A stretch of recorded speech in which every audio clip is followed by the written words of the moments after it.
Década de 90. A União Soviética colapsa e assume Boris Yeltsin. Nessa década a gente ficou conhecendo a ovelha Dolly, o primeiro mamífero clonado. Na década em que morreu a Diana e foi noticiado em todas as mídias internacionais. Década em que o povo Tutsi morreu no conhecido e famoso genocídio de Ruanda. Inclusive tem um filme muito bom que eu indico, Hotel Ruanda. Na década em que as poupanças foram confiscadas, na década em que o Plano Real foi lançado com essa notinha charmosa, notinha verde, que nem existe mais. A década do Super Nintendo, década em que se iniciou o Mercosul, década dos Mamonas Assassinas. O Brasil é tetra! É tetra! O Tele Santana mostra ao mundo um novo jeito de jogar. Década em que começaram a expandir os computadores pessoais, do inglês, os personal computers ou PCs.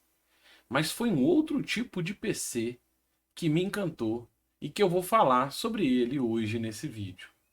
O PC veio de um livro, Dungeons and Dragons Rule Cyclopedia, com essa arte que eu acho charmosa e que me encantou até hoje.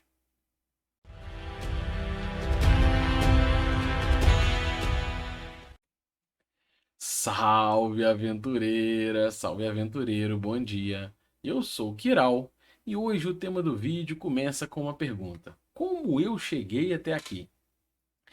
Na verdade, esse poderia ter sido o primeiro vídeo do canal, né? Como eu cheguei até aqui para a gente estar compartilhando esse XP no canal, como é que foi um pouquinho da minha história no hobby. Quando eu comecei a jogar RPG, foi num mundo sem internet. O mestre da nossa mesa, o Léo, tinha um punhado de dados. O Dungeons and Dragons Rule Cyclopedia, como sistema de regras, ele tirou um xerox desse livro. E a gente jogava as nossas fichas, como nessa arte, era uma folha em branco e às vezes uma folha quadriculada ou em hexagonal para a gente tentar se localizar num jogo extremamente suportado pelo teatro da mente. Foi ali que eu comecei a jogar RPG. E para estruturar o bioma do nosso jogo, ele se inspirou na base da aventura B2 do Gary Gygax. Ele tinha também um xerox dessa aventura e ele usou o mapinha da The Keep on the Borderlands para estruturar ali o chassi de onde seria o nosso jogo. Na verdade, ele modificou bastante, mas a proposta começava ali. Ao invés de ser o forte, o The Keep era um vilarejo, mas era o mesmo tipo de bioma que ele usou como inspiração, que é exatamente a proposta da aventura B2, né? Servir como um guia para você construir estruturas similares. E conforme a gente foi evoluindo o nível, a gente foi jogando com ele, foi avançando, comecei a ter a experiência do Hexcrawl, navegando pelos hexágonos desse universo que não era necessariamente o cenário de Mystara. Ele usou como inspiração a base do Mystara e a proposta dos mapas hexagonais, mas o jogo era nosso, era um jogo emergente, criado na mesa, né? O personagem que eu mais gostava de jogar, e até hoje é a classe que eu mais gosto de jogar, é o Mago. Eu adoro o Mago, é a minha classe favorita. Mas o meu primeiro personagem, que foi um personagem de números absurdos, foi um elfo. Mas ele não durou nada. Né? Foi uma elfa, inclusive, mas ela não durou nada. Ela durou, eu acho que eu perdi ela na primeira aventura. E o personagem que eu mais joguei nessa época, a Cyclopedia, que eu gostava demais, era o Willow Wallace, inspirado no filme Willow na Terra da Magia, e William Wallace, um filme que saiu lá nos anos 90 também, já que a gente está falando dos anos 90. E eu gosto muito também dos anões. É um tipo de povo que me interessa muito no estilo de cultura para explorar esse tipo de coisa na fantasia. Nos anos 90, a gente também começou a experienciar outros sistemas. Tinha um amigo na nossa mesa que era vidrado em estudar, explorar sistemas novos e apresentou para gente o Desafio dos Bandeirantes. A gente jogou bastante, um sistema muito legal no cenário do Brasil folclórico, né? Bem legal. Também conheci o GURPS, o que é conhecido como canivete suíço dos RPGs, E joguei, passei um final de semana montando um personagem, mas joguei GURPS nos anos 90. E quando eu comecei ali, ensino médio, adolescente, entrei na vibe do Vampiro à Máscara. E joguei por mais de ano, campanha de um amigo meu, todos com todos esses sistemas como jogador. E joguei também, conheci, joguei o Shadowrun segunda edição, livro que eu tenho até hoje em português, né? Já no final da década de 90, eu acabei conhecendo o First Quest. Na verdade, eu já tinha esses livros, mas não jogava, né? A gente tinha essa coleção, mas eu não jogava o First Quest. E achei sensacional resgatar isso quando um amigo nosso apresentou pra gente o primeiro cenário oficial que eu conheci de Dungeons and Dragons, que foi o Dark Sun. E com as ferramentas do First Quest, que a gente começou a jogar Dark Sun. Ele tinha o AD&D segunda edição, mas a gente, para entender um pouco melhor, acabava usando as ferramentas do First Quest. E foi ali que eu joguei o primeiro cenário oficial de Dungeons and Dragons do AD&D, que ele tinha a caixa. Depois, nos anos 2000, a gente acabou conhecendo e migrando para o AD&D terceira edição, que eu já falei aqui que não tem o A no nome, mas ele é uma revisão, compilado e uma atualização do AD&D segunda edição. E no D&D terceira edição é que eu comecei a expandir muito a minha mestragem. Eu já mestrava a Cyclopedia. No final dos anos 90 eu comecei a mestrar mais do que o comum e comecei a mestrar bastante, cada vez mais gostar dessa arte de mestrar. E eu só mestrei Cyclopedia nos anos 90. E depois, migrando para a terceira edição, jogando e mestrando pra caramba, a gente passou a ter uma grande coleção do D&D terceira edição. E depois de muito tempo, a gente acabou filtrando só para o sistema terceira edição. Embora no final dos anos 90 eu tenha experimentado diversos sistemas, você começa a ter uma série de outras atividades. Fazendo faculdade, jogando bola, eu gosto muito de futebol. E aí, entre outros hobbies, você acaba não tendo tempo para experimentar todos os diversos sistemas. A gente acabou concentrando bem mais. E nos anos 2000, na década de 2000, eu joguei muito mais e quase que exclusivamente o Dungeons and Dragons terceira edição. Chegou um ponto em que um dos gatilhos que eu tive, que já estava saturado, era a quantidade de suplemento. Chegava amigo novo para começar na mesa com a gente dava uma pilha de livros para ele ler, explorar, estudar e montar o próprio personagem. E a gente também via, tinha uma brincadeira que a terceira edição era uma Caster Edition. Todo mundo era os usuários de magia, os conjuradores eram sempre muito melhores do que os não usuários de magia. E aí, quando saiu a quarta edição, foi uma solução agradável, porque ela igualou todo mundo tinha poder, todo mundo era parecido, e eu joguei a quarta edição por 2 anos, de 2008 a 2010. Semanalmente também, quase que exclusivamente nesses 2 anos, D&D quarta edição. Aí eu passei um tempo off. Amigos da mesa, um amigo da mesa casou, estava com um filho pequeno, com dificuldade de jogar, acabou saindo.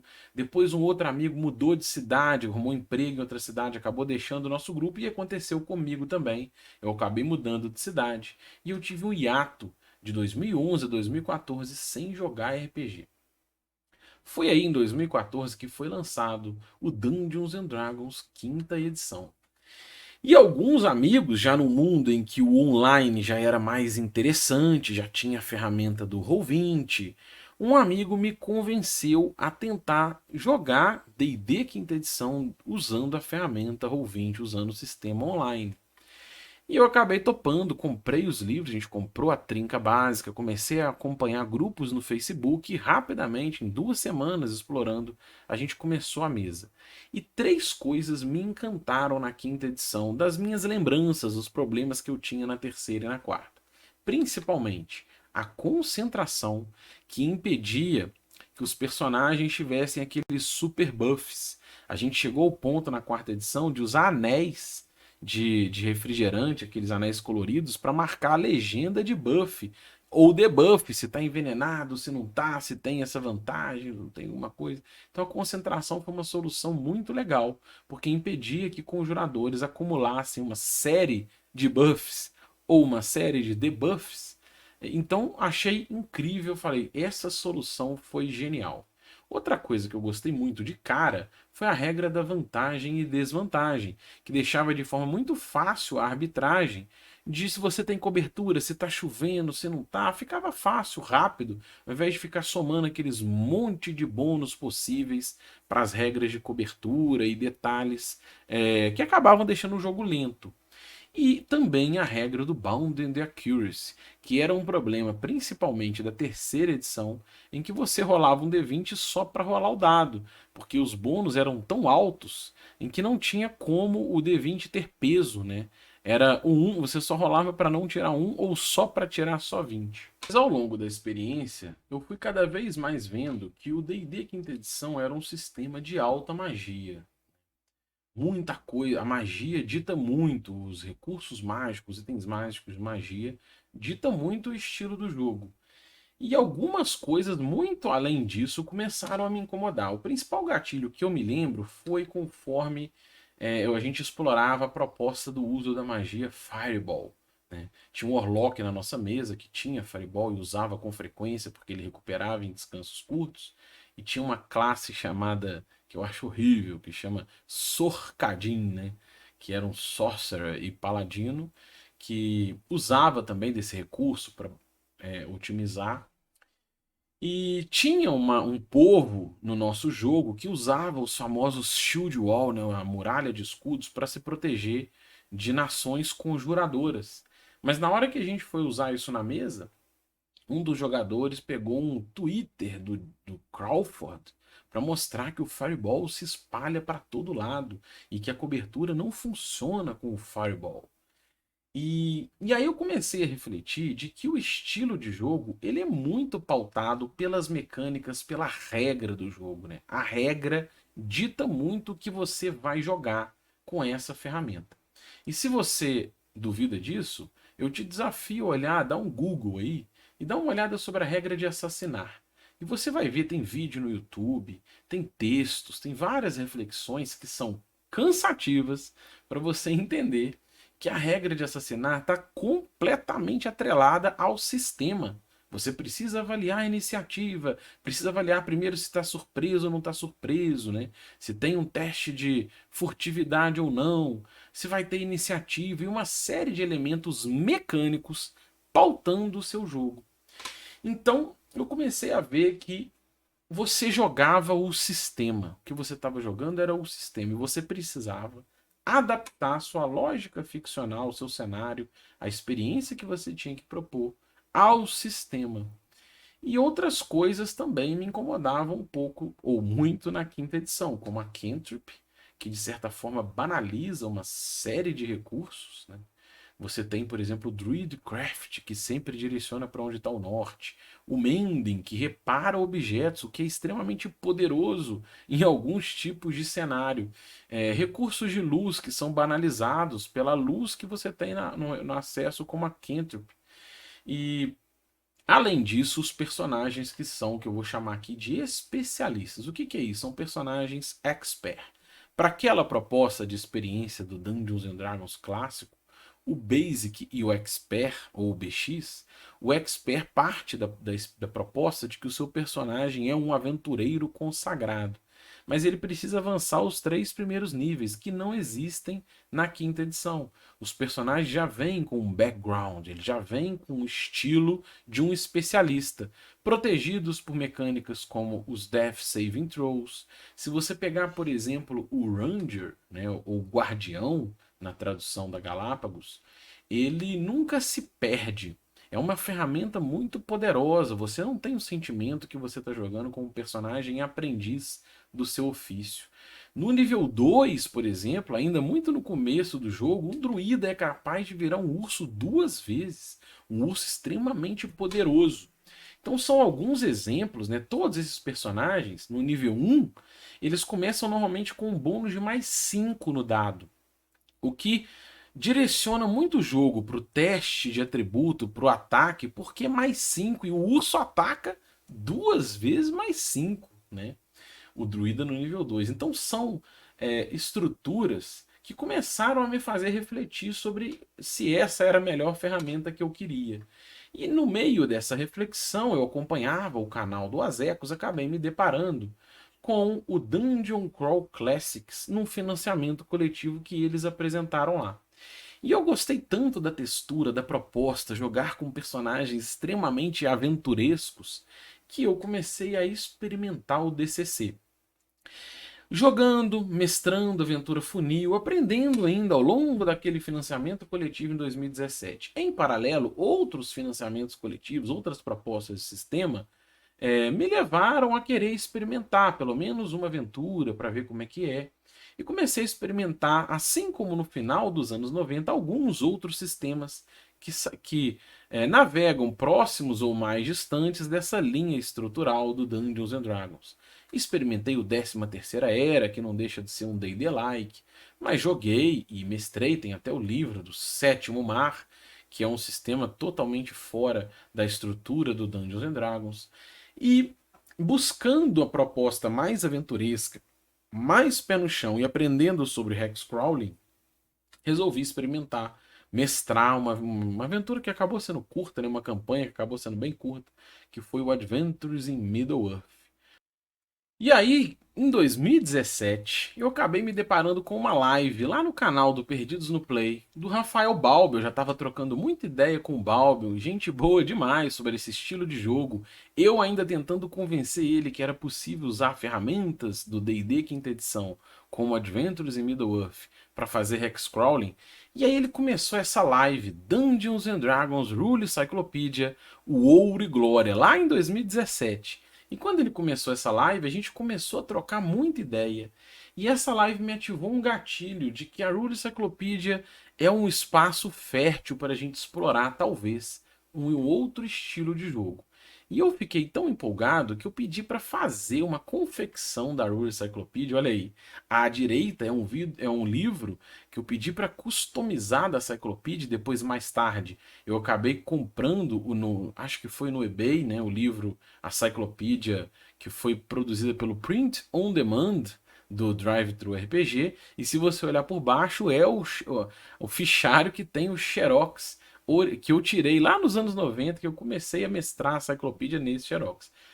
E nessa época eu comecei a mestrar, a mergulhar mais nessa proposta, resgatei um pouco do estilo de jogo e comecei a visitar o blog do Diogo Nogueira.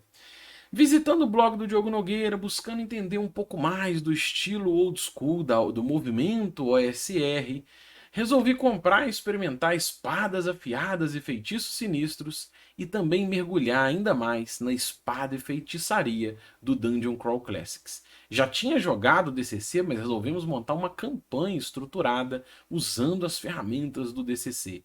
E essa fantasia pulp é incrível com as ferramentas do DCC RPG.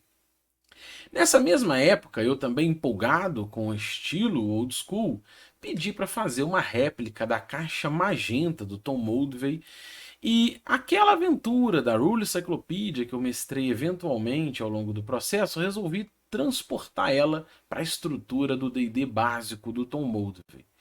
E comecei a refletir, a experienciar isso, inclusive montando a base com a The Keep on the Borderlands, inspirado no cenário caseiro que eu tinha feito, baseado nela lá nos anos 90. E aí veio a pandemia. E o RPG na pandemia começou a me permitir mergulhar ainda mais em várias propostas que navegam nas adjacências do movimento OSR. Uma delas foi no projeto dos fanzines. Eu comecei a adquirir, a apoiar e até a compartilhar e fazer fanzines, né? Comecei a fazer muito sem experiência, o fanzine zero, depois montei um, fui montando dois e fui aprendendo fazendo, né? Essa pegada de fazer o seu, de montar, de compartilhar XP, que é sensacional.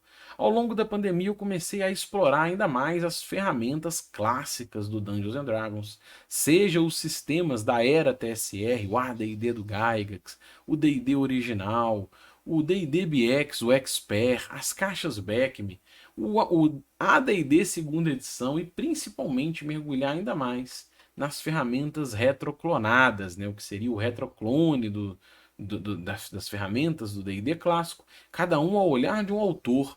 O Labyrinth Lore, o Swords and Wizardry, o Old School Essentials, o Basic Fantasy, o The Black Hack, o Astonish Swordsman Sorcerers of Hyperborea, todos sistemas muito legais que me permitiram trocar XP, jogar, experimentar e mestrar formas diferentes de olhar para as mesmas ferramentas do D&D. E muito acima disso, na pandemia, eu comecei a mergulhar no D&Dzinho original, de maneira provocativa nos eventos de RPG, principalmente para novatos. Eu comecei a olhar essas ferramentas, entendê-las de uma maneira melhor e, ao meu olhar, transformar elas num pacote de ferramentas que eu queria usar para mestrar RPG. Né? E aí eu comecei a fazer uma reflexão sobre o que o RPG tem de diferente. Qual é a diferença de eu jogar RPG para ler um livro, assistir um filme? E o imaginativo, esse jogar imaginativo, ele está muito estruturado nessa proposta de teatro da mente, de você se imaginar e se projetar na fantasia. E hoje eu entendo que o que eu quero jogar é o deserto infinito de Zahara. Eu quero jogar uma proposta de explorar hexágonos nessas ilhas tropicais, a Ilha do Pavor, num complexo de ilhas numa região tropical extremamente inóspito, extremamente desconhecido. Eu quero um jogar que me leva para a mega cidade de Lankmar. E é uma reflexão que talvez não é fácil de entender numa primeira pegada, mas não é jogar as regras, é usar as regras para o meu jogar. Essas regras vão estruturar a forma que eu julgo o meu jogar. Mas o meu jogar está na fantasia, ele está na ficção. E eu uso essas regras para me dar, na forma de mestragem, uma estrutura consistente para quando se precisar julgar, o jogar. Isso é muito doido. E quando você pega, por exemplo, esses chassis estruturais, quando você pega ali, vou mostrar aqui como exemplo, quando você pega as regras de encumbrance, de carga e sobrecarga, você tem a possibilidade de movimentar, seja no modelo básico, seja no modelo detalhado, que vem do D&D Basic Expert, D&D Zero usa a mesma ferramenta, e o movimento baseado na carga tem tudo a ver com a experiência por tesouro, com carregar tesouro, porque a carga é fundamental. Quando você vai fazer um dungeon crawl, né, uma exploração em dungeons, a estrutura de turnos ou de rodadas, quando for necessário, é uma estrutura consolidada, uma estrutura sólida para você julgar chances de eventos, para você julgar a taxa de movimentação, se os personagens cansam ou não, o consumo de tocha, armadilhas, tudo isso é muito bem estruturado. Se for uma viagem em ermos, talvez você possa fazer esse julgar baseado no tempo. Né?